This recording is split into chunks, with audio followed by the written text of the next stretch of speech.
Hi, everybody. Welcome to Breakfast at Ruby's. Thank you so much for choosing this venue to have breakfast on. I don't like to have breakfast by myself, so I have two wonderful guests with me on this day. Thank you so much for being here, first of all. My name is Ruby. This is a weekly podcast in which I invite a couple of friends over. We chat about everything, anything that we're passionate about, anything that we care about, all the things. It's very casual, very unplanned. So it's wonderful. It's as if you're having breakfast with a bunch of your friends. To my left, we have SierraxMyst. Hi. Hi. Would you mind introduce yourself a little bit for anyone who may be flopping out there and missing out on the wondrous world of SierraxMyst? Not the flop. Hi, everyone. My name is Sierra Mist. My pronouns are he, she, they. I am a queer drag content creator here on Twitch. And you can find me pretty much everywhere doing everything at SierraxMyst. So, yeah.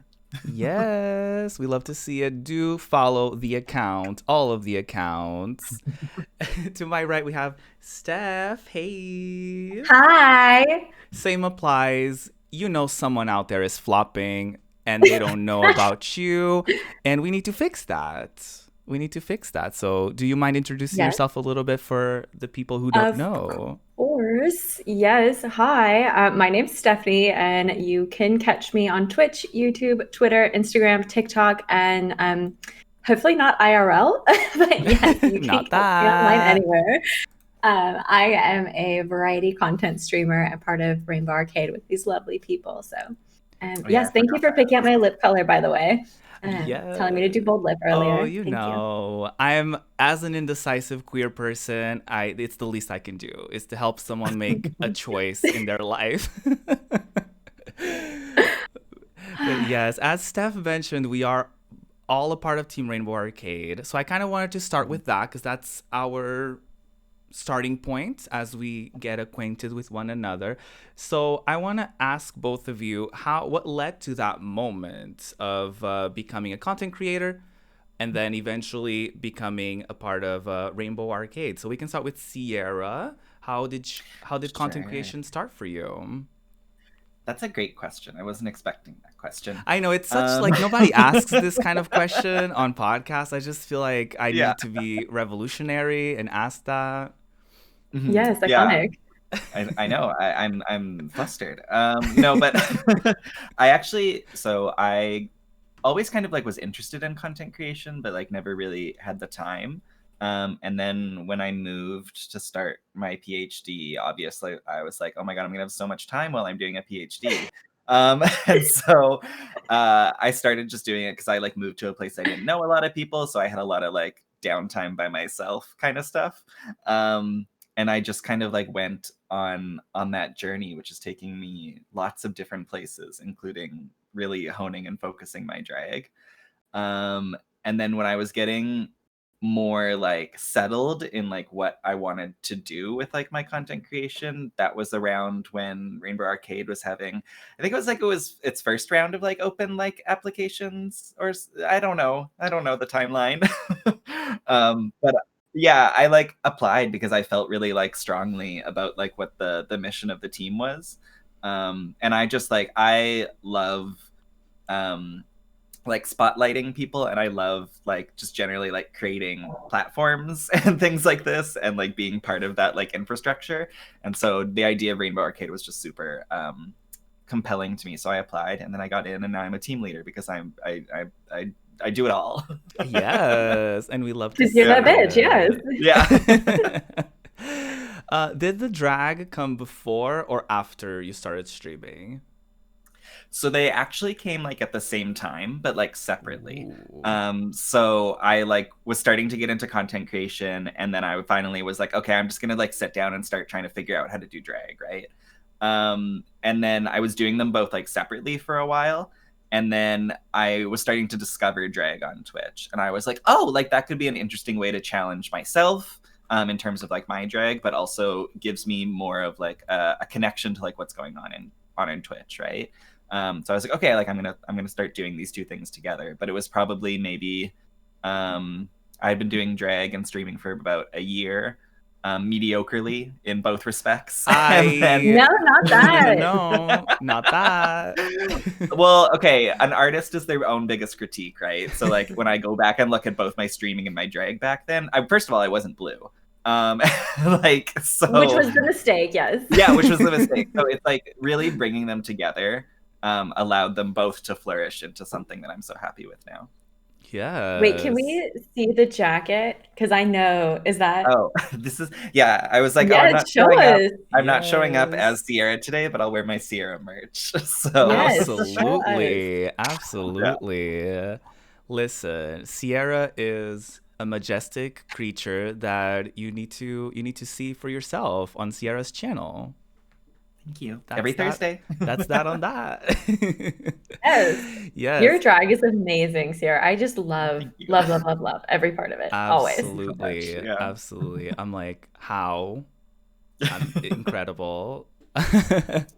But it's I mean, any art is a journey. yeah, absolutely. Yeah, for sure. I could never. And we love that journey for us who get to go Yeah. on it with you. Yeah, Yes. exactly. We just witness from a safe distance without staining everything blue in our own environments. Literally though. Oh my gosh.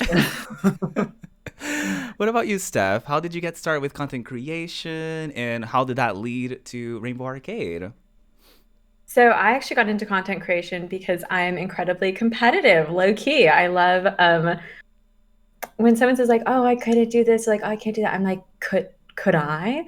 And so one of my friends was like, "I'm really struggling to get affiliate," and he was like, "It's just really hard and all this stuff." And I was like, I have to do this now because this sounds really challenging. So like I need to do it. Yes. And so I sort of like just set myself the goal. And I'd always loved playing video games, but I had not always loved being on camera or like being like, talking to people. So this was like a way to challenge my sort of natural introversion. And then through that, I'd always been like really vocal online on my personal platforms about like, race justice, sexism, like all that stuff. And I saw that coming from Rainbow Arcade members. And I was like, oh, like I can use my stream platform to like do what I'd always done. And so then I kind of started merging the two and saw like how wonderful and supportive people in the group were. So they opened applications and I was literally like, please, please, please, please, please, please, please. I felt like such a desperate hoe because I was like, I really want to get in. Like, oh, let me just post another Twitter status about this, please, or send another tweet. And then I did, and it's been lovely. Yes. The people out there don't need to know how I got started. I'm sure they've heard it 1,000 times by this point. I have not. Okay. Okay. I want to hear this. Speed round. Let's go. I started on YouTube 2014, I think. I did vlogs. The idea behind that was to get comfortable in front of a camera and to improve my English because I'm from Portugal. Someone out there is doing a bingo. I mentioned being from Portugal already. Congratulations, you win. But yeah, that's how I started to practice. And then eventually I started collaborating with people. So I did like talk shows. I started doing Minecraft. I know I was a Minecraft YouTuber for the time. We all start somewhere. Right. But it kind of got me back into gaming. So I'm thankful for that. Because I think I went through a little bit of a period in high school where I was either too busy or I thought I was too cool for gaming. So I kind of stopped gaming. And then after high school, I got back into it. And Minecraft was kind of a step towards doing that. But then eventually I really wanted to do Twitch because when you first get started on YouTube, you don't really get that satisfaction of like the interaction, and it's rare for you to get comments when you're getting started. So sometimes you see views, but you don't really see any. You're like, what's the point? Like, you don't see the interaction really. So I finally moved to Twitch 2 years later, and I've been enjoying it ever since. This is going to be my 5th year on the platform. And yeah, and it comes with a little bit of baggage, which we'll talk about, I'm sure. but yeah, and then I started bringing over the content from YouTube over here. So I started doing my talk shows over here. I started doing more of the gaming side of things, and I've been having a blast ever since. So I love being here. And so what led me to Rainbow Arcade was that last year I really wanted to get out of my comfort zone and like make more friends. So, because I fall into these like cycles of like I make a couple friends and then I only interact with them. So last year I was like, I'm gonna put myself out there in every aspect of my life. So Yes. I started finding more queer streamers, and then I started noticing that the ones that I ended up getting along with better and the ones that were more welcoming and the ones that had communities that were wonderful, I started noticing, but underneath their title, there was a little thing that said Rainbow Arcade. And I was like, oh, interesting. And some of them were people that I already kind of was watching as a lurker. Some of them were people that I was acquainted with. So I was like, ooh, interesting. And then eventually I started noticing that pattern. And so I was like, okay, I'll keep an eye on them. And whenever they open applications, I'll try. So I did, and I made it. Hey. Yes, Yes. yes, yes. That week was not week that those like couple weeks were so stressful because I was seeing so many people that I was friends with joining and getting accepted, and I was like, okay, it's okay, I can always apply next time. This is fine. It's great. And then next thing I know, I'm playing Mario Kart, and the rainbows are invading my space, and the good kind of rainbow, not the Mario Kart kind of rainbow, which that's not cute sometimes. That's painful. But yeah, that's awesome. So like what about your content made it so that you eventually wanted to be more, not more inclusive, but like you wanted to be more vocal about being inclusive and creating safe spaces? Because I feel like we all start at some point. We just want to have fun, good vibes only, and then you start noticing issues on the platform. You start noticing issues in the community, even in the queer community at times. So what made y'all kind of make that shift into, okay, I'm also a content creator, but I'm also gonna speak about these issues. I'm also gonna be vocal about them. We can start with Steph this time. How was that shift for you? If there was a shift, unless you were like that from the beginning. Yeah, I mean, I've always been like, even as a little kid, I was like, Mommy, why is that billboard sexist? Like, why is that woman in a bikini with work boots on? That doesn't make any sense. Why is this work boot warehouse like advertising this way? Um, and I was like that in my personal life a lot. I didn't initially bring that to the platform because everyone who I knew on Twitch was like my college guy friends who are like very cishet, like very like, oh my God, playing League of Legends tonight. And I was like, oh, okay, like maybe my voice just won't be valued here. Maybe that's like not the place where I'm gonna have that influence. And then I realized that the platform's so diverse, and there was actually space for me to have that input, and those people might actually listen to me. So yeah, I just decided to bring more of myself into streaming, and this also comes from like when I was starting on streaming, I did my research because I'm that bitch. Yes. And like I watched this YouTube video about like the top female streamers, and everyone in that video who was a like cis woman presenting was, or excuse me, cis woman perceived was silent as they gamed. So I was like, oh, like on Twitch, if I want to be affiliate as a woman, I need to be quiet. And then I realized like no, I don't want to do that. And Right. then, yeah, here I came. Yeah. I love that. I think there's always like that moment where you look at what's advised for you to do. And for me, I can even relate to a point where I made a mistake of hiring a coach at some point, because when you're 3 years into Twitch and there's a lot of aspects about it that determine a lot of things, and viewership and numbers and all that, it's not always up to you, up to your control. You can try your best, but it's not always, you can do all the quote unquote right things, but it doesn't always line up. But I was like, maybe I just need someone who has my best interests at heart to look at me, look at my channel, and see what I could improve. And Yeah. so one of the things that I heard was that I presented too queer because I had a rainbow, I had all of that stuff, and they were like, "Oh, the rainbow Yeah. is just kind of childish." And like, I remember in like my whenever people rated my channel, which for anyone from other platforms listening to this, it means like when someone ends their stream, they send their viewers over to other streamers so they can kind of share that sense of community and viewership and all that. And I used to say stuff like, and I still kind of say the similar message of like, I'm a queer person, this content is for queer people, allies are welcome as long as, you know, no racism, no homophobia, all of that stuff. And I remember being advised to be like, just say that your content is for everyone. Just you don't need to say that this is from a queer perspective to queer people because you want to attract a wider audience. And so I did the opposite. I keep doing the opposite. Yay. But did you feel that kind of pressure as you got started, Sierra, to kind of as well like dim down a little bit and just mind your business, play your games? Not so much in terms of like the queerness.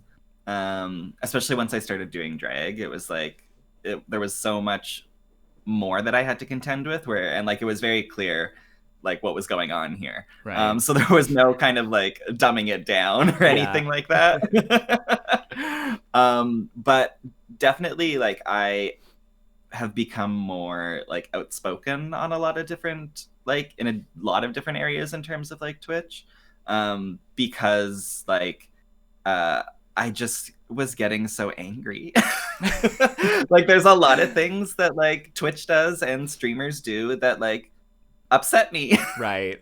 And like I don't want to like stand for like a lot of it anymore. And like I do have like, you know, I'm privileged to have like an education that's like in this space, right? And it's like, okay, well, I'm just like gonna go off about it at this point. And like I am going to like, you know, stream cyberpunk and we're gonna like break it down like with the queer theory and the gender theory and everything like that. Because like that's a skill that like I have.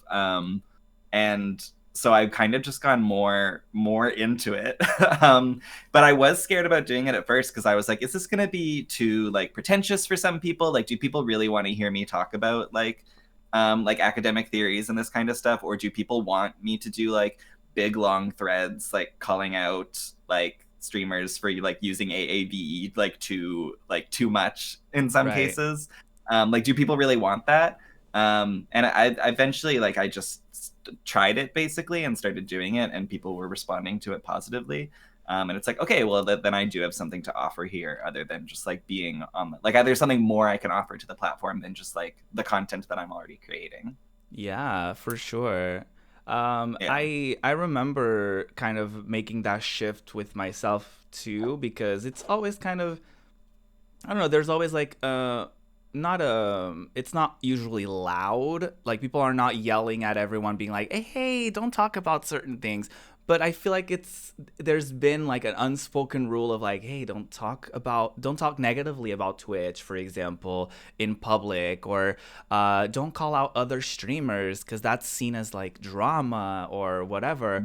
But I do think that I kind of reached a point where I just can't not do that. I'm just someone who like when I see an issue, I like to talk about it because it's one of those situations where maybe other people are not talking about it, not necessarily because they don't care, but because they don't feel empowered enough to do it. So if someone who is visible on camera does it for them, they will cheer you up and they will perpetuate the messages that you have to say. And so on that streamline of thought process, do we think that, and this is coming from a quote that was said by a very popular streamer who shall not be named, do we think it's our responsibility to teach people about a lot of issues, as in queer issues, racism, systemic issues overall about a lot of different things, because it seems as though there are some opinions out there that it's not the streamer's job to educate people, but then there's people who think maybe it is. So where do y'all stand on that? So I like, this is like a tough one for me when like I think about like what education like is. And like I don't think it's a streamer's job to educate anyone, in the same way that I don't think it's a woman's job to educate about misogyny, a person of color's job to educate about racism, or a queer person's job to educate about transphobia or bigotry or anything like that. But instead, we have the responsibility to make sure our platforms are free of those things, and so that like, and to set like, to educate people by setting the norm and the standard as being better, right? So I don't think it's someone's job to like break down what systemic racism is, especially if you don't know what it is, right? If you don't have the education to properly do that. But I do think it's a creator's job to make sure that their content, their community, and their space is free of those things, to show and to take a stance on those things as well. I think there's a difference between like advocacy and education, and I think someone could advocate for something and make their community and their space clear that it doesn't include those things, but I don't think they have to become like an educator for those things. That makes sense. No, I'm like literally your number one fan, Sierra. I like literally love you so much. I'm so obsessed with you. I love you like... too, Steph. Look at this love fest we have on this day. Okay, really quick. I literally told my boyfriend this morning, I was like, oh my God, SierraxMyst is the best. It's just amazing. Like, love him. He's so organized, perfect, amazing. And he was like, I'm not jealous. And I was like, you should be. You should be. Anyway, yes. Like, well, I'm a beautiful blue woman. Not right now, but yeah. With a very big brain. Yes, very big brain. I fully agree with that, and I think it makes perfect sense, especially as a queer person. Sometimes people will try to put that burden on you, and they will just fully enter your chat and ask you about literally anything that has to do with being queer, or ask you difficult questions like, how do I come out? How do I do this? How do I do that? And you're like, ooh, I don't know how I'm gonna go about this. I don't know if I want to redirect you to Google. She's free. Miss Google is always available. She's always, she doesn't charge for her services. Or if I want to take the time to educate, right? And I do think that as much as we can sometimes do that, if we want to, if we have the energy to do so, I don't think people should enter spaces with the expectation that education will be there. Because just because I'm queer doesn't mean that I want to talk about that specifically for 5 hours at a time. And sometimes I just want to play a game. Sometimes I want to rant for 2 hours. It depends on the day. But what about you, Steph? As part of like the queer community, of course, and even being a woman on the platform, like, how do you find that balance between educating and just redirecting people to resources? I mean, I used to be like the type of person who would debate anything at any time. Like, I took it as sort of a moral obligation that like I needed to educate, and like if someone mentioned something problematic, I would be like, okay, let's unpack that, no matter where we are, no matter what we're doing. And like, it did have a really wonderful impact where people would like, even years later be like, oh, that thing you said really changed my mind on this thing.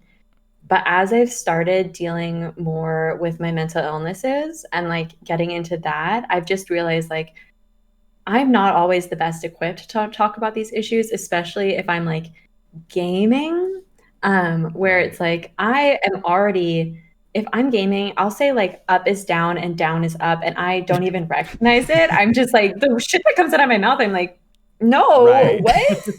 Hi. So like if someone comes in and they're like, someone says something like really problematic, my first thought is always just like ban, because I know that I don't have the mental capacity to like necessarily dissect what they're saying. in real life, it's a totally different story. And I will absolutely clock somebody, be like, okay, let's talk. Oh, excuse me. I will stop somebody and say, see, again, just word vomit. I will stop somebody and I will say, hi, let's talk about what you just said. But on stream, a lot of us just aren't built for that. I think that streamer that we're talking about, though, there are things you can do to make it so that if you're making that choice, you can still be respectful of the communities that are affected by those choices, not to educate and not, not be a jerk about it. I think that's all any of us were expecting. And it was like, oh, the bar is so low and you could not meet that. Okay. Interesting. It always baffles me when I see people with huge platforms and they choose to do absolutely nothing with them. And Yes. they take the good parts of being a public figure and an influencer, like the sponsorships, the juicy contracts, but then when it comes to talking or taking a stance, like they don't even have to educate people. They just have to be like, hey, can we not be like that? And people can ask them why. And they're like, Google is free. So they can always redirect them and be like, you do your research, but I will not allow that behavior here. And I think when people have so little to lose and they do and they don't do that, then sometimes I feel like that's why sometimes quote unquote smaller creators feel like they also shouldn't speak about that, because they're like, oh, the bigger people are not speaking about it because they're afraid of losing audience, so therefore I don't want to lose the audience that I do have. And so, but that's actually not how that works. Turns out when I started being more vocal about the issues that matter to me, that's when I started attracting more people that were opinionated about those issues and they valued those conversations. And so yeah, but let's talk about other fun things, because like sometimes when we get queer people together for podcasts or for conversations, sometimes it's always like, let's educate everyone, let's talk about how bad things are. So to put no pressure, but what's been your favorite or one of your favorite moments from since you started making content? Not a difficult question at all. Shouldn't be hard to come up with something, right? Did you see my face immediately? I saw both of you just fully with the meme of the math going. Deer in the headlights. Yes. Right. Yeah. I can try to think of something while y'all do your thinking if y'all haven't gotten there yet. I've got something. Okay, perfect. Okay, great. I think, but it's no. like it's yeah. Like some of the best stuff that I've done in terms of like content creation is the stuff that's like kind of like behind the scenes. Like I'm like a little like the Rainbow Arcade Summit, which was the spark was Steph here. The spark was Steph, and then I just like took it and ran, and I was like, I'm gonna blow this up. And I was like, this is gonna be like, I just like organizing something like that and seeing all of these like queer creators coming together and talking about their experiences and everything was like such like a proud moment for me, because it's like I did that. And I put those things together with like a lot of help, obviously, but like I like getting to do that work was like so important for me. And then recently I've been doing I was like, I want to like get back into like The Sims, but like I'm not quite sure how I'm gonna do this, and I kind of want to do like a big like queer collab thing. And so like I like went and just like found like 14 other like queer Sims content creators, and I was like, what if we just like redid one of the whole worlds but made it like all queer people and like a very beautiful diverse like save that people can download and like play in and stuff like that. Like what if we just did that, and then what if we also raised money for charity, and then like what if we like did this and then they all like everyone got excited about it, and like everyone is so like loving to like spotlight all the other people that are part of like the collaboration and like boost each other up and like celebrate everyone. And it's such like a lovely diverse group of creators, so we're getting such like beautiful different styles and everything, and then I just like get to sit there and be like, ooh, I did that. Yes. And it just like I love bringing people together, and I love putting people like on a platform and in a spotlight. I love to be in the spotlight too and on a platform, but I love when I get to share that space with people. So I don't know. That's what I've like come into like my own this year. I'm like, I'm just gonna keep doing shit like that. Can I swear here? Yes, you can. You're Okay. allowed. Explicit on. Okay. Yes. So yeah, that's like my best like streaming moments, I guess. Except they had nothing to do with me streaming. They did. They did. You're A little you're bit, there. yeah. And you're really good at it, I will say. So Thank you. yeah, of course. Do you have anything, Steph? Do you need more time to think?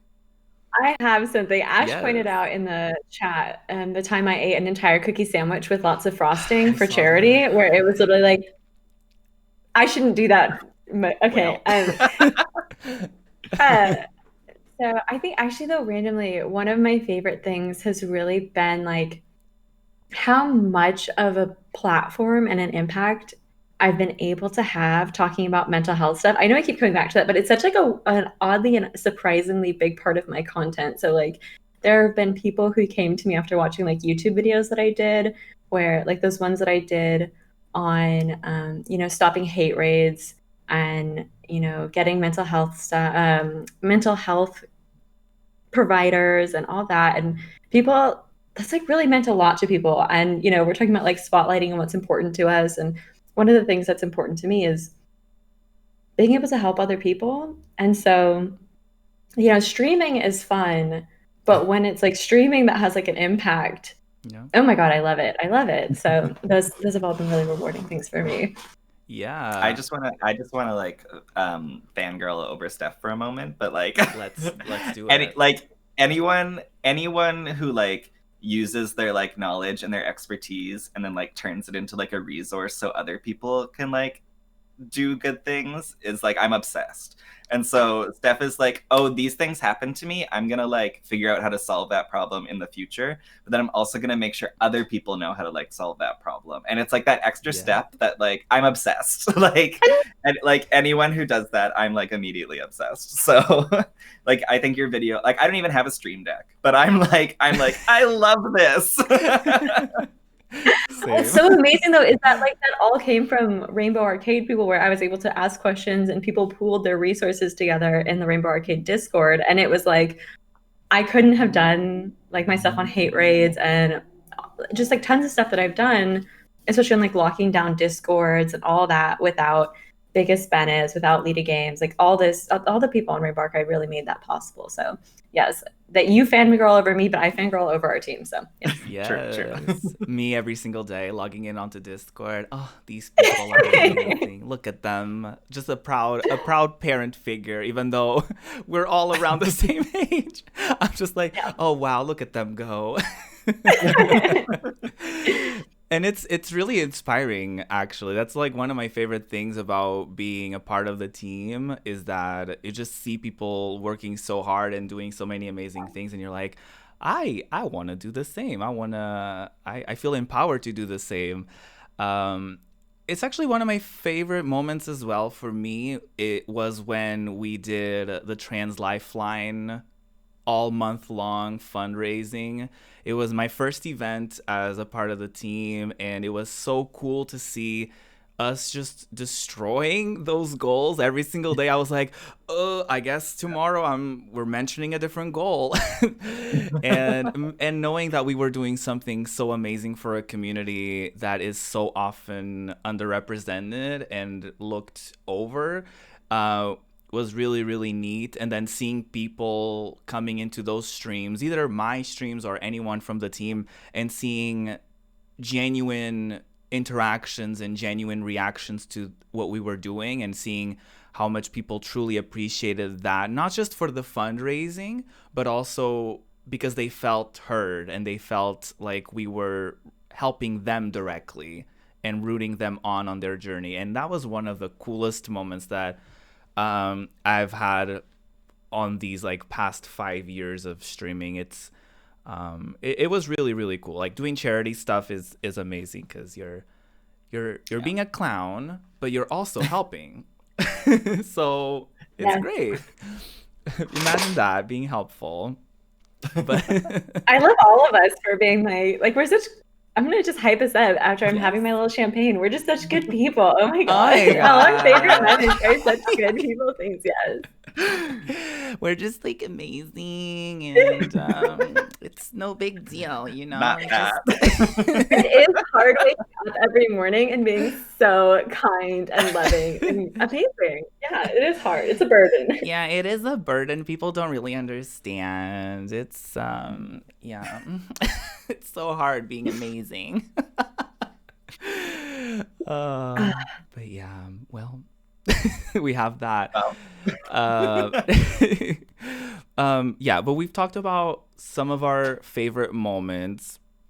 And of course, not everything is great when we're streaming. So, what would you say has been one of maybe recent challenges that you may have had as far as like content creation, whether it's personal stuff, as it's, sometimes the balance between that and content creation, or what have you, because it's so easy to get affected by so many aspects of content creation, whether it's the numbers, whether it's how much time we're putting into it and how much that impacts our personal lives and all of that stuff. So what have you found to be a challenging thing on your journey? Not necessarily like the worst moment of your journey, but like a challenge that you're either going through or you've recently or at some point gotten through yourself. Who wants to go? I mean, I'll Yes. pick it up because I see people talking about my mug also, and I just want to say thank you so much for complimenting my cute mug. It's my Yes, face. No, absolutely. Both mugs incredible, iconic. thank you. Thank you. Yeah, I mean, exactly what you're talking about has been really hard for me. I think as content creators, everyone has that feeling of like, I'm not doing enough. I just started a new job. I moved. We're in the middle of a panoramic. No, just kidding. A pandemic.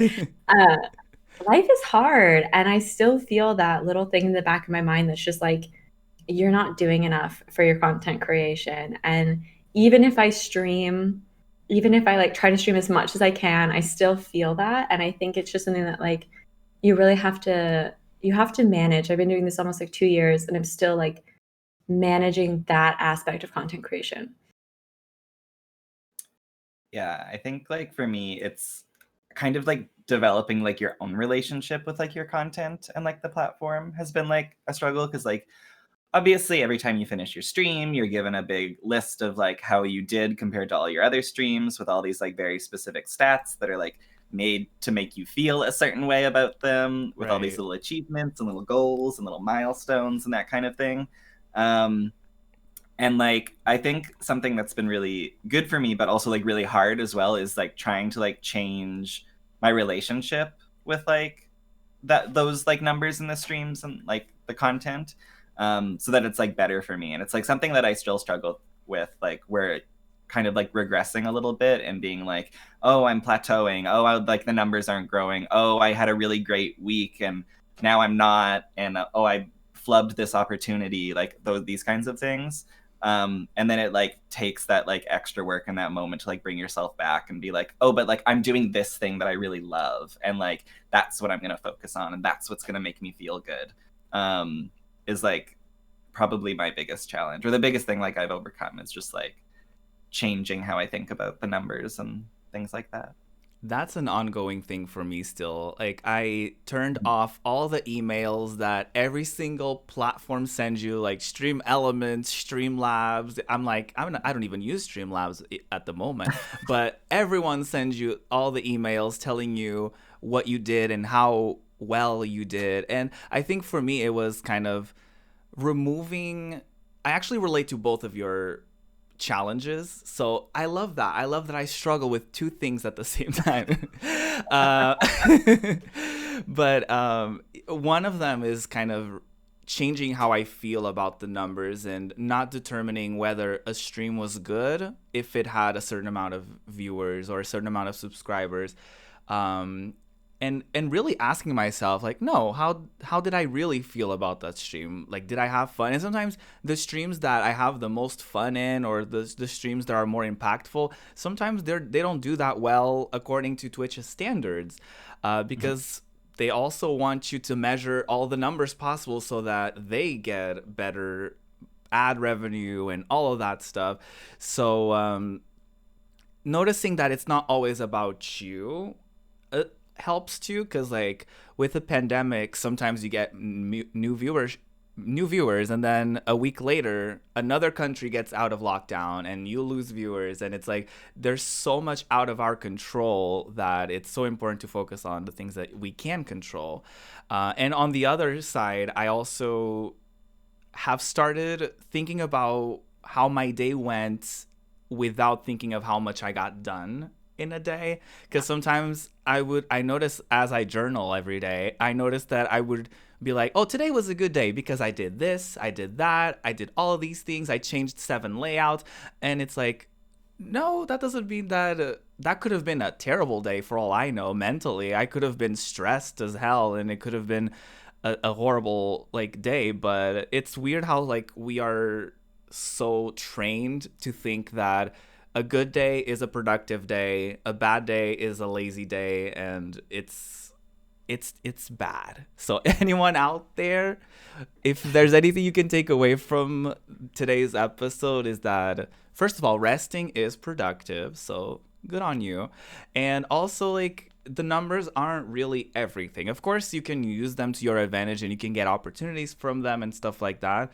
Um, but at the end of the day, it's like the things that you do and how you do them is at the end of the day how you get opportunities and how you get people to notice you from who you are, rather than how many followers or how many viewers you have, or anything of the sort. We actually, since we do this live, we actually get the opportunity of getting live questions from our viewers watching. And so I'm seeing here a question that is very relevant to what we're talking about. So our wonderful teammate Pants Trebien is asking, is there anything in your streaming journey that you wish you could change? Ooh, this is a spicy Okay, Sierra's one. muted, so I will answer. So I think there was a time where I just, this is such a basic thing, but I didn't know how Twitter worked. And I said something on Twitter without really thinking about like all the different ways that someone somewhere out there might take what I said, as I was just trying to throw like a little bit of support behind a friend who is getting dogpiled by a bunch of like men's rights activists. And my tiny little, I'm on my way to work, I'm just going to tweet this, and message got amplified so big. Oh, And it like, God. the way I had phrased it, people were like, I'm being like gender exclusionary. And I think this kind of goes to like Glenn's question as well. But like I was being like, you know, just really the worst of the worst. And it wasn't that bad that people might think like, you know, a negative thought about me. But like I actually started getting like real threats and things online. Ooh. And that happened maybe like a year into my content creation journey. And so it did kind of change. We were talking about being outspoken earlier and like speaking out about important issues.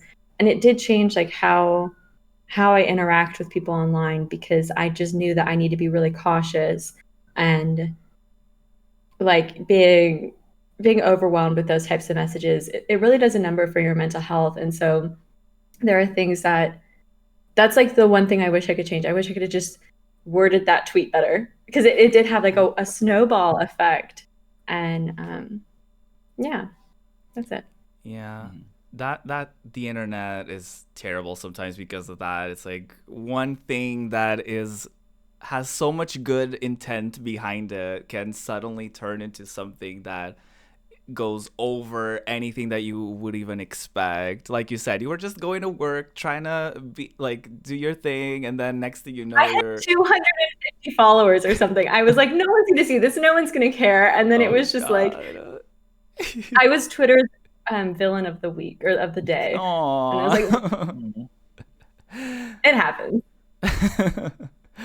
Well, if I could say something that I would change, would be towards the beginning to curate my space better.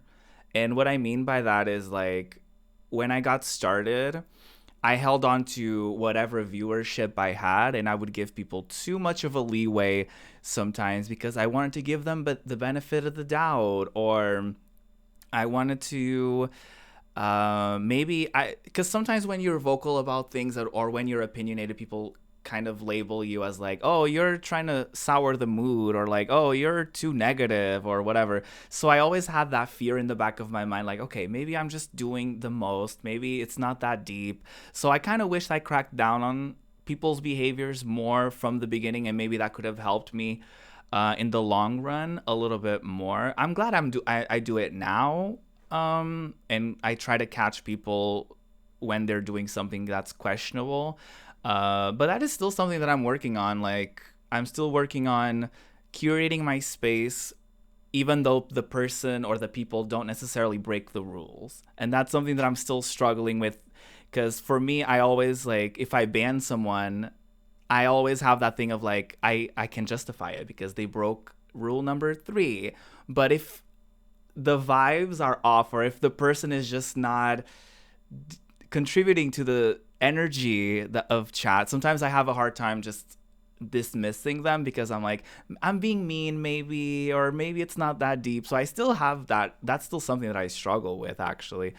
But at least my mods are trying, and they help me, and they're like, no, we're gonna bop them, it's fine, Ruby, you don't have to be the bad person. What about you, Sierra? What would be something that you would change?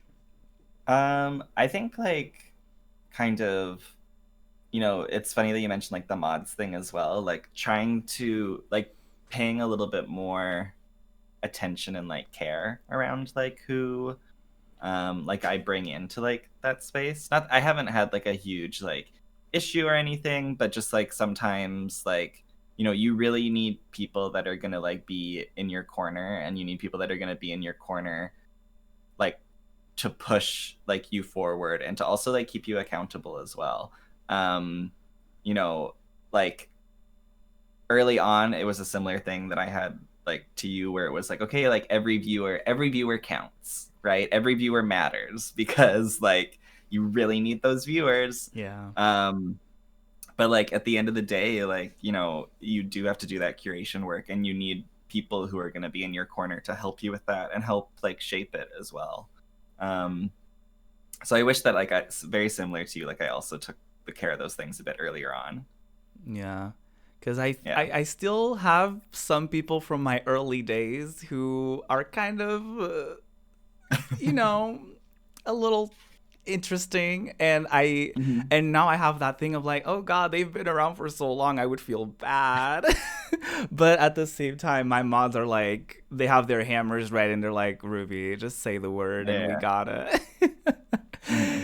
Yeah, but having those people like reassure you is so important too, because sometimes you really think that, oh, maybe I'm just exaggerating, maybe I'm just flustered because I'm live and I'm trying to play a game, and I'm being, this house is kicking me and killing me, and now I have someone coming in, maybe I'm just frustrated at the game, and maybe it's not about them, but sometimes it is about them.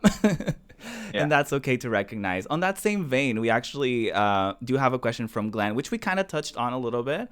But another wonderful teammate of ours, Glenn Angel, asked, have you had any recent experiences of finding out you messed up or said something that was ignorant on stream, and how did you bounce back while live? Ooh. Mine wasn't that I was being ignorant. It was just that the way that I worded it pissed off white people. So I was doing a podcast, like I do. I don't see the issue. Right? My DMs were the issue.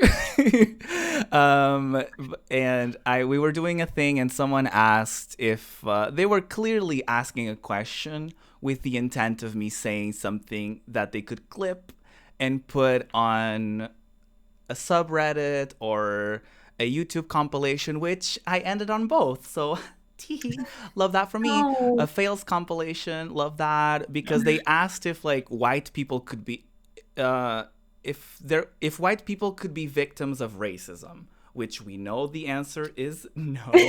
And so I said that. And I think the way that I worded it was like, what do you mean? White people invented racism. So, and believe me or not, there's a section of the internet that will take that as like, oh my God, look at that annoying person. Look at them being a social justice warrior. How wrong are they? Haha. So for a whole fucking week, I had people coming into my stream being like, oh, so white people don't suffer from racism, huh? And I would be like, here we go again. And I had to teach people the difference between discrimination and racism and how that works. And I had to also educate myself on that, because I spoke from a basic level of like, no, don't be silly. And then to be like, okay, let me actually educate myself so that when these annoying people come to my stream, I can actually bop them and also educate. Which now looking back, I'm also like, I didn't need to educate them. I could have just educated myself, realized that I didn't do anything wrong, and just banned people. But some of them actually learned. Some of them were like, you made a point, actually. Interesting. Well, that's very rare. I know. It was like 1 or 2 people. Yeah. I still got a lot of hateful DMs. And I did end up on, I think it was either number 1 or number 2 on a weekly Twitch fails video. So I love that. Oh my God. Number 1. I know. Yeah. It was great. I was like, oh, wow, I won something. What about y'all? Did y'all have a moment? I know Steph already touched on hers. So do you have any, Sierra? I have never said anything problematic in my entire life. So I honestly can't relate. Oh, cut the cameras. Okay. I thought we were going to be truthful on this day. I'm just like so woke, everyone. Like, it's just like, I'm so sorry to everyone. I've had like, so I have not said anything that's had any like blowback or anything. But I do speak a lot about different like issues where it's tough territory to navigate, because I recognize like the position that I am, but then people are coming to me to talk about things that maybe I don't necessarily have expertise in personally, but that I have expertise in just because of like my research and my education. And so for me, like the difficulty sometimes is like having those conversations live and like trying to do your best to like translate what is really happening in here, like out of your mouth, is very difficult, and in like a live format. Yeah. And in kind of like a gaming, like you know, fun, like internet meme like place as well, because ultimately like you're still trying to put on a show, and like I love to talk about communism and like labor theory and stuff like in the chat, just casual but conversations, really. Yeah, just like casual stuff, but like it still has to be like a fun, entertaining thing. And so sometimes like I find myself like catching myself about to make like a silly joke about something, but it's like, no, like that's maybe not for like a live format, right? Like and not like, you know, I don't have to make this like classist joke right now about like Marxist theory. I can do that like later. Right. But like that's definitely like a hard thing sometimes. Yeah. Especially like in a live format, even like sometimes just an innocent question, and you're just trying to like educate someone on a topic, or just, you know, giving your opinion on it. It can so easily turn into you accidentally wording something in not the best way, and yeah, you can end up on a fail compilation. Do you want? I got into a YouTube compilation by The Quartering, so relatable. Yes. Oof. I wonder if that was the same channel. I kind of blocked that out of my memory. I was like, ugh, flops. But then I was like, ooh, they're actually giving me viewership. I was getting started, so hey, thanks for inflating my numbers. Perfect. I did want to talk about something that like kind of related to this, because as someone who has said something, and maybe Ruby you might relate, or have had a different strategy to deal with, but like I think the question of how do you handle something like that? Because as content creators, we're not only the people who maybe like make the mistake, or not the mistake, but just like someone else thinks we've made a mistake in Ruby's case. You have to be you're the person who did that, and you have to be the person who puts out all the fires or Right. deals with the fires as they're happening. And for me, what I found was like there's like a big debate about whether you should ignore trolls versus like engage them and show them they're wrong. And for my own safety, I found that anytime like something really big happens, I don't debate it. I just kind of like go offline for a week, give people a little while to kind of not be emotionally charged about what I've said. If I'm like that, if someone misunderstood something I said or I came off a certain way, like I may address it if anyone comes to me about it who's in my community. I'll be like, oh, that isn't what I meant. But like, I've just realized there's way too many people online for me to really engage meaningfully anytime I say something that someone misunderstands. You know, like I've said like, hey, there's free therapy options online. I've said that on Twitter. And someone comes in and they're like, not everyone can access that. And they're really mad at me about it. And I'm like, I get why you're angry, but I can't engage with you. So I just kind of let those things slide because there's so many things that people can be angry with you about, rightfully or wrongfully, or like they misunderstood versus I put out something that was going to be angering. And yeah, so I just kind of back off when that stuff happens. I really have a hard time when people try to decide for you what you should do. Because sometimes you're it happens while you're live and you have like a couple trolls trying to stir up the pot. And at that point, the last thing I want to do is end stream because it's like, I don't want to show them that they won. So in that scenario, it's hard for me sometimes because I feel like if you do engage them and you try to get a cute clip for Twitter or something, then some people will be like, oh, don't engage with them because they want attention. And then if you just fully block them, people are like, oh, but just you should have addressed why, because now they don't know what they did wrong. So it's like, okay, thanks. I don't know what to do. There's really no winning sometimes. Yeah. It's just realizing that sometimes you just can't win, right? It's like you do what you can and you do what you think is best. And yes, your community can hold you accountable and you can always come around and be like, hey, okay, I should have worded that better. I should have done this better. And I'm always open to that. But if it's just pure trolling, I will do that balance between if they say something that actually makes me laugh, I'm like, okay, you're going to get blocked, but let me laugh at you and tell everyone why I'm laughing at you. My favorite, by the way, is when people come in and they ask, "Why are you gay?" I'm like, I always giggle when they do that because I'm like, okay, time for story time. So I always try to come up with something. I had recently my most recent favorite troll comment that I got is I was in drag and so I'm blue, right? Everything is blue. And the troll came in. And I could like tell that like something was gonna happen. You know, like sometimes you can just see like there's a line of questioning that's happening or the way that someone is speaking, and you're like, this is going somewhere, and I don't like it. Yeah. And they were like, your teeth are yellow. And I'm like, and like my mod immediately deleted it, and I just like sat there for a second, being like, and then like I should have turned it into a moment, I guess. Maybe it would have been really funny, but it was just like, yes, my skin is blue. Color theory. Like that makes my teeth yellow. Like I have very nice teeth. But like teeth, when yeah. I like, paint myself blue, yes, my teeth look yellow. And it's just like like they didn't even just come in and say it. They like took the time to like lead up and like pretend to be like an like espionage like spy in the community or whatever, and then they like were like, your teeth are yellow, and it's like, I gotcha, and it's like, what? Like, yes, they are. I'm blue. Oh my gosh.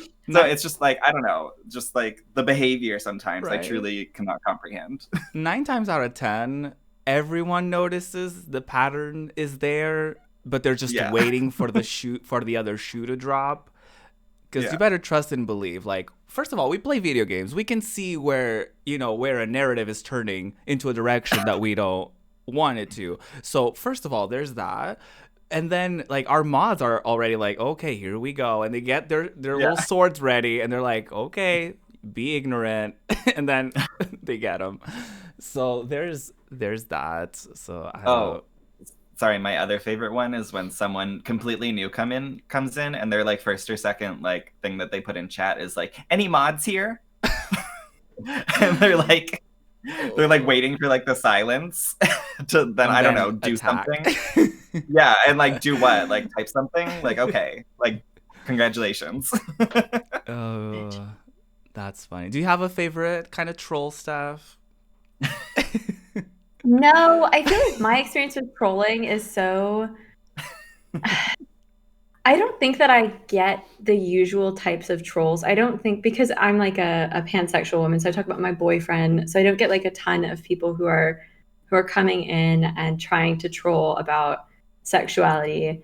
And as someone with like a mental health sort of background and like an interest in that area, I always try to be like as kind as possible and to just like assume the best intent. So there's a lot of things that people will say that they might be trying to troll me, but I'm just like, I'm just going to assume like you are just not speaking very well right now. I've had a manic episode before, like, maybe that's what you're going through. And so I think I'm a little bit hard to troll, but I have had people who came in and like said just really nasty things. I think people think they can say racist stuff in my chat because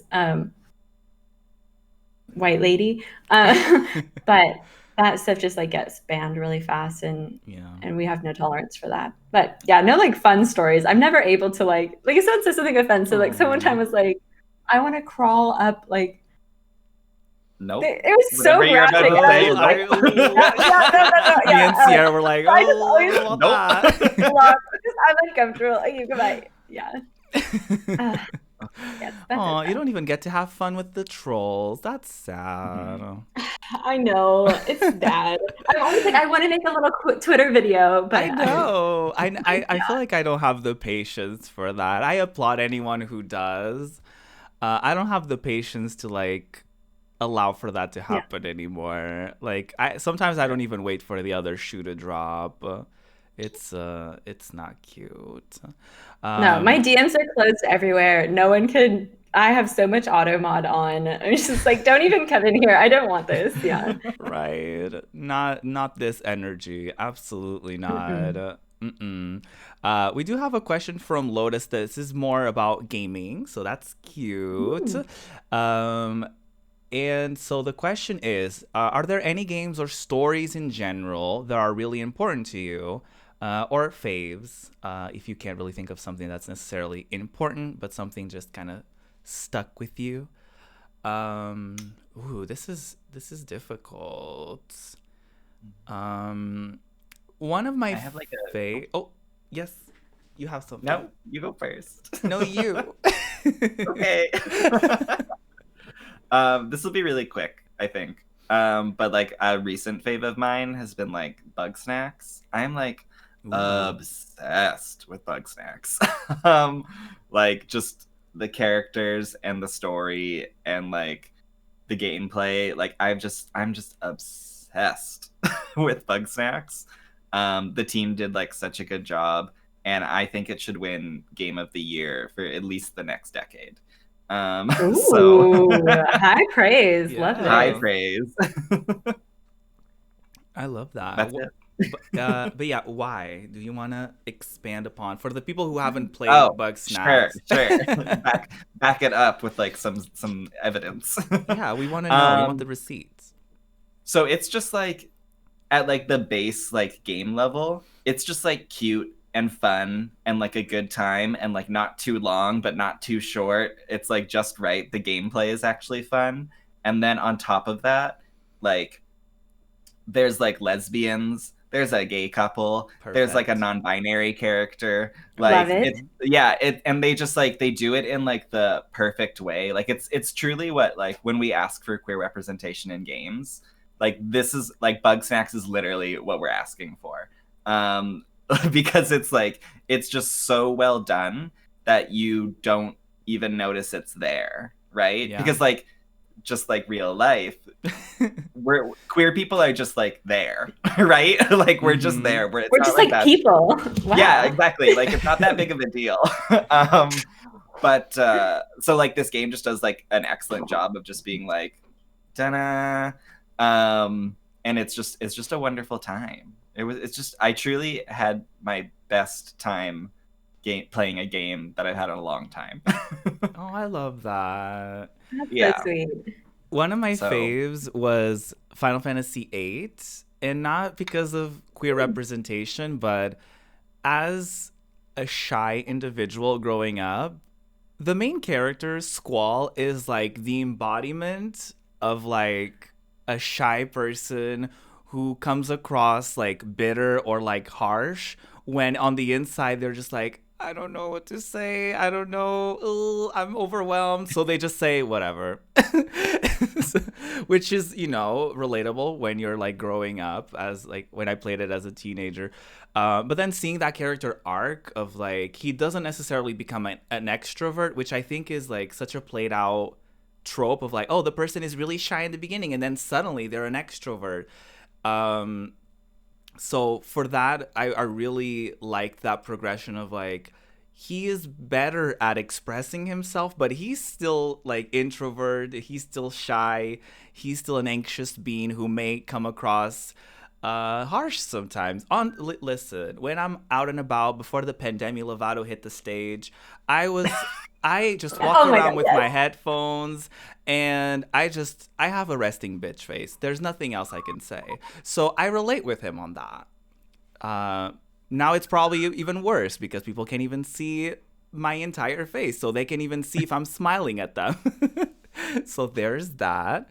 But yeah, do you have one, Steph? Yes, I do. And I also just want to relate to you. I'm like, so on stream, I think my words flow pretty naturally.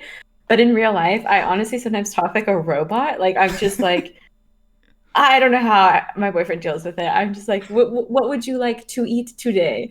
And so, yes, as someone who's very awkward and like shy in real life and relatable as fuck, I think weirdly, one of my favorite games actually is Overwatch. Ooh.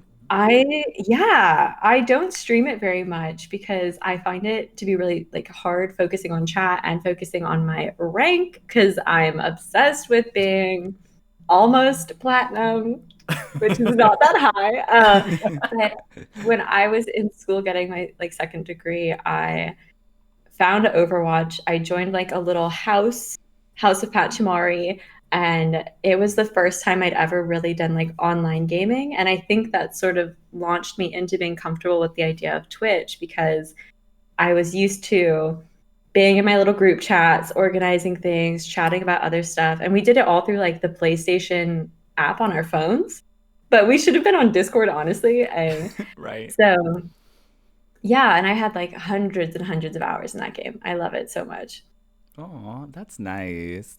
That game is really nice how casual they represent groups of people. Yes. Yes.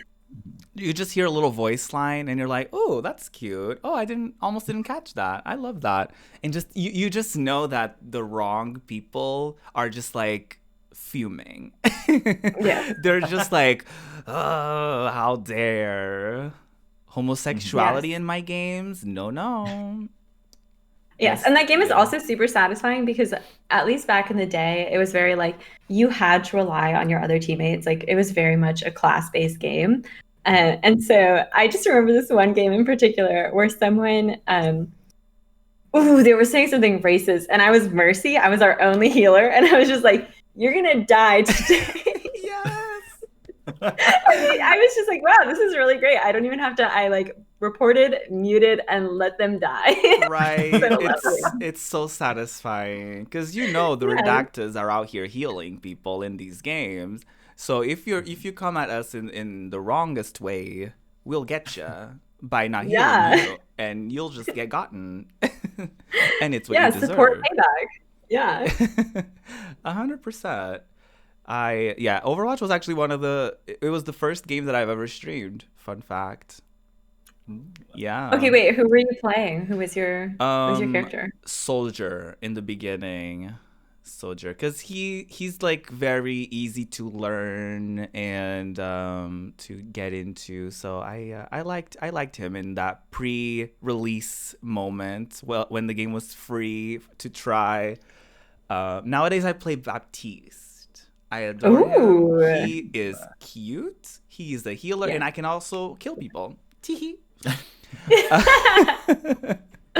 I didn't know like each of the characters did something different for the longest time, so I was a Torb main. I just played Torbjorn all the time, and I would be on voice comms and people were like, "It's a fucking attack map. Why are you on Torbjorn?" And I was like, "Why wouldn't I be on Torbjorn?" Wait, so Listen. sorry. I have to back it up for a second. So wait, you thought everyone was Torbjorn? Everyone did Torbjorn things? No, that would be silly. I did not think that. Yes. Yes, I You're like, did. why isn't Mercy putting down her turret? Like I just didn't ever branch out, and I was like, Torbjorn's just the best for everything ever. And to be fair, I got a lot of play of the game, so I was like, I'm valid. This is valid. I'm amazing. I love that. To be fair, a lot of first-person shooter games, the only thing that changes is the character's appearance. So, that's valid. But you're still wrong. Yes, now I'm a support main for sure. Zenyatta, Mercy, Lucio. Ooh, Yeah. I love Lucio too. I love doing healing and also damage. That's kind of my gig. I'm the secondary Yes. healer. I'm not the one who does the most healing. I'm there to fight and also support. And yeah, we love to see it. But yeah, we're slowly but surely, or actually very quickly, getting into our wrap times. Time is flying on this day. So do we want to promote? Yes, we do. Let's promote. Sierra, what do you want to promote? Everything. Do it, please. So other people. No, I'll promote myself. Yes. You can find me on like pretty much every social media at SierraxMyst. That's Mist with a Y. And every Thursday I have my own podcast. Yes. called Mist Minutes, where I interview not me blanking on my own podcast. I do the same all the time. It's the worst. Where I interview content creators, game developers, and games researchers. Oh my gosh, why is this so hard? About their projects and their passions, and it's just a big celebration. And this Thursday, we have Sage, and they are the illustrator for Bug Snacks, actually. So Okay, we're all gonna be watching. Love full that. circle moment. I know, a full circle moment. I truly was impacted by that game. And also, I'm doing a big collab with 14 other amazing queer Sims players called Fresh New World. On the 17th, I'm doing like the big tour of like to show you the big queer world that we all built together and showing all the builds off and everything. And you'll be able to download that world. And we've been fundraising for True Colors United through Tiltify, which is a youth LGBTQIA2+ homelessness charity.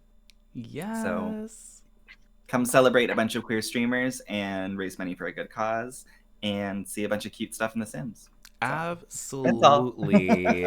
Absolutely. Please go follow the accounts, all the accounts.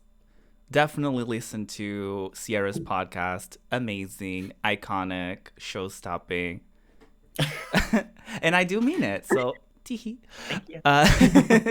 What about you, Steph? What do you want to promo? I have not been doing too much on Twitch lately. It's been like I've been doing a charity run of Dark Souls 3. So for every death, I donate 50 cents. I had to stop for a little while. So we got $700 donated between me and another community member, but we're restarting. I'm at 400 and an embarrassing amount of deaths. And then on my YouTube channel, and all the money's going to a regional food bank. So it's been great. And then I recently put out a YouTube video where I'm playing Mario Kart 8, and shockingly amazing. And I'm also talking about something called intrusive thoughts, which is just like something that I realized I was dealing with recently. And so it's kind of about like a mental health topic, and playing Mario Kart as eloquently as I am right now. So yeah, there is also stuff on my YouTube channel to, if you're struggling right now in the pandemic, to find free or low fee therapy. So yeah, those are some resources I want to shout out. Yes. Again, follow all the accounts. How dare you not do so already? You better do it right now. And yes, I'm going to also promote stuff. Why not? You can find me everywhere at Project Ruby, Instagram and TikTok, the Project Ruby, because there's only one Project Ruby worth following. Just kidding. Oh, that was ugly. No, the name was taken. It's fine. I stream every Monday, Wednesday, and Friday. I do a variety of things. Right now, my current rotation is Final Fantasy VII Remake, Legend of Zelda Majora's Mask, my first ever Legend of Zelda playthrough, so there's that. Yes! And on Fridays, I'm doing Tomb Raider 3, Adventures of Lara Croft, which, what a journey. What a journey. What a 3 game. hours per level. Ooh. Yeah. But I also do this podcast, Breakfast at Ruby's, every single week. The days change because people's availabilities change and it's all over the place. But I try my best. But in fact, we do have an episode just a few days from today, actually. If you're listening on the day this podcast got released, on the 10th of February, I actually have Pants Trevian and Glenn Angel joining the podcast.